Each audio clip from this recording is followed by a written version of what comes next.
And in that moment, with all the noise going on around him, I remind you, ladies and gentlemen, what's happening is he's asking, Lord, what's my next move?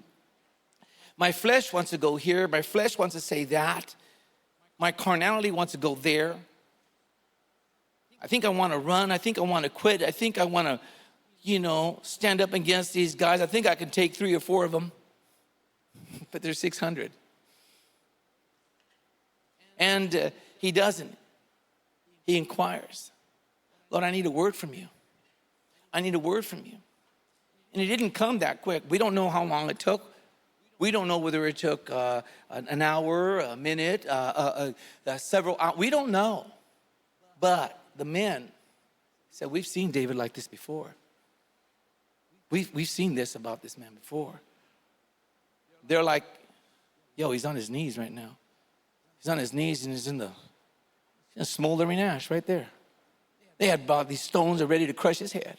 They had spears in their hands ready to thrust him all the way through. That ephod was not going to protect him. Like I said last year, it was not made of titanium. And there he was. They're looking at him. But they couldn't shake the fact that, man, I've seen this man. I've seen that same guy right there. That guy right there, I've seen him in that position before. I've seen him do that stuff. When he comes out of that stuff, something, I don't know what happens, but something changes. And here he is, he's in that smoldering ash, maybe where you are right now, with the threats coming at you, with addiction saying, I'm going to overtake you. I'm going to bring you down. With the fires that burnt around you saying, you're never going to recover from this. You're never going to rise up out of this. I got you now. And all of a sudden, the devil sees exactly you bend your knee. And you come down and you bend your knee. And then the smoke is all around you, and there you are. You get the ephod, you put it over your head, and there you are. And the devil says this about you. Oh, gosh, I've seen people do that before. I've seen people do that before. Hope he doesn't get what I think he's looking for. I think he's calling on God in there. I don't know, but he's calling on people who've done that and bent a knee in the time of their pain, in time of their tragedy, in time of their crisis, in the time I've given them my best shot. I burned everything out of his life. He has nothing to rely on, not anymore. He can't get up off of this.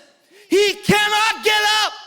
All of a sudden, David stands up, and he has a look in his eye that some of you may have lost.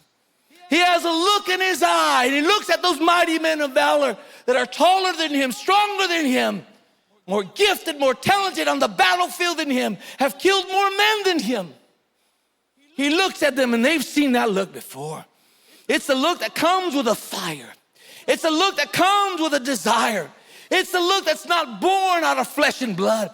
It's a look, my friends, that pierces down the corridors of those men. And they one by one begin to drop their stones. They begin to drop their javelins or whatever they had. They begin to drop. I said, we've seen that man before. We've seen that man before.